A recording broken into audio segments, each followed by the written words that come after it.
Hello. This is a prepaid debit call from... It's me for just a minute. I've been moved to Omaha. An inmate at the Douglas County Jail. To accept this call, press 0. To refuse this call, hang up. This call is from a corrections facility and is subject to monitoring and recording, and the location of your phone will be obtained. For more information about our privacy policy, please visit www.connectnetwork.com. After the beep, press 5 to accept this call. This call is from a corrections facility and is subject to monitoring, recording, and the location of your phone will be obtained.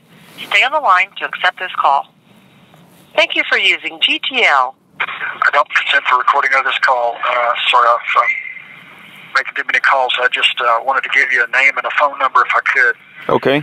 The ambassador, the U.S. ambassador to Canada is Kelly Craft, C-R-A-F-T, and her number is 613-688-5335.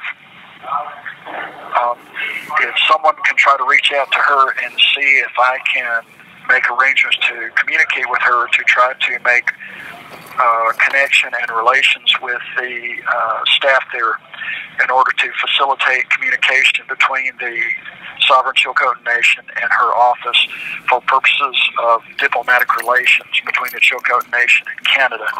I would like to make that arrangement.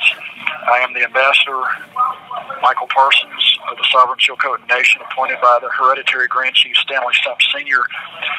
on January 1, 2016, and I am still their ambassador and would like to make communications with them and also seek their assistance in getting their recognition via the United States State Department, who I've sent notice to their Office of Protocol several months ago, but they've yet to have response back from them.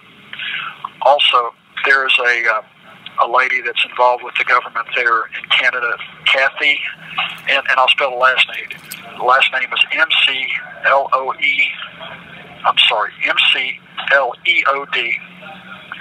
She's with the House of Commons of Canada, and they have kind of like a Democrat and Conservative party.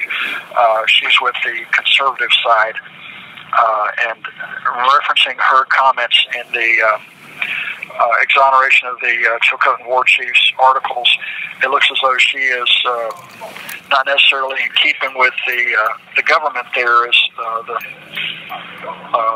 Justin Trudeau's operation may not be as conservative-minded, but it seems as though she clearly recognizes the inherent sovereign nature of the Chilcotin Nation, and the hereditary chief system would be something that she would probably recognize and support. Her number is 613-995-6931.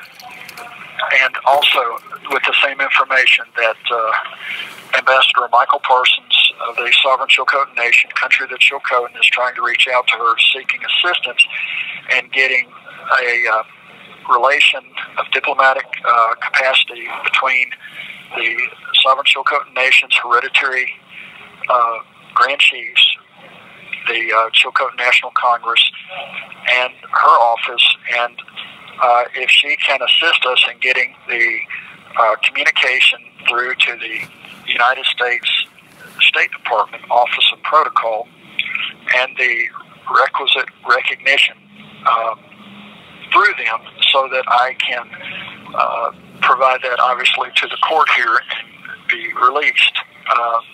That is of utmost importance, so that we can facilitate the timber deal that is pending, so that the Chilcotin natives can obtain work via development of their own natural resources. That will benefit Canada, so that the taxpayers of Canada are no longer having to subsidize Native Americans, but also it will prevent Canada from blindly giving permits to rogue timber operations that go into the Chilcotin territory and are stealing their timber.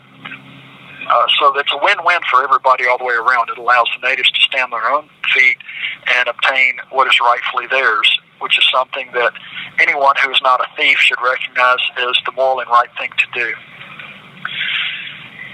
anything I need to know? Don't forget about the 2 free Bible offers. We got 2 organizations that will send free King James Bibles. Also, I called your web hosting service this morning and I reported that your website was still not up, and some guy flipped a switch and your website is now working again. So you can now send people to mikeparsons.org and it's working. I don't know why they didn't do that in the beginning. It's almost like you have to just bird dog everybody to do the right thing, but they finally did the right thing and your website is working. Right, and see, what we're dealing with are people that have to be told how to scratch their you-know-what and wipe their you-know-what when they know how to do it.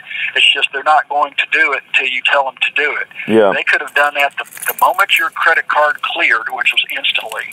Yeah. They could have done it right then. Yeah, it's crazy, man. Yeah, it's crazy.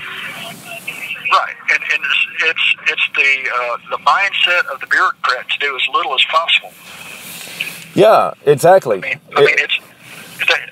utilize a system of plausible deniability through magic words and phrases. And if you don't use their magic words and phrases, they can't hear you, they don't recognize you, and so you don't exist. It's like when they said that my website had been deleted.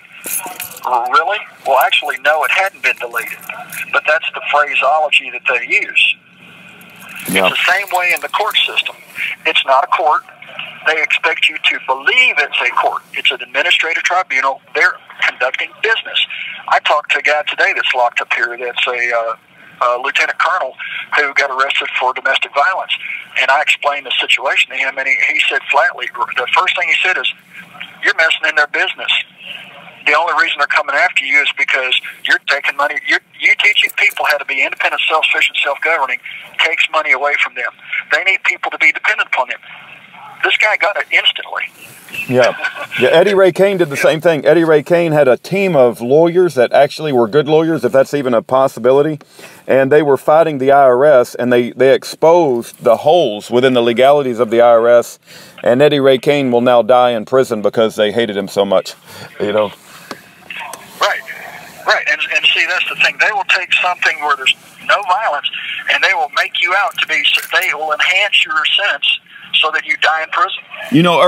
Erwin Schiff died in prison in a hospital bed, shackled to his bed. Yeah, and is that guy out in California that's a tyrannical Democrat, Schiff? Is he related to him? I don't know. Peter Schiff is his son, but I don't think he's a tyrannical Democrat. He's always pushing to buy gold and silver.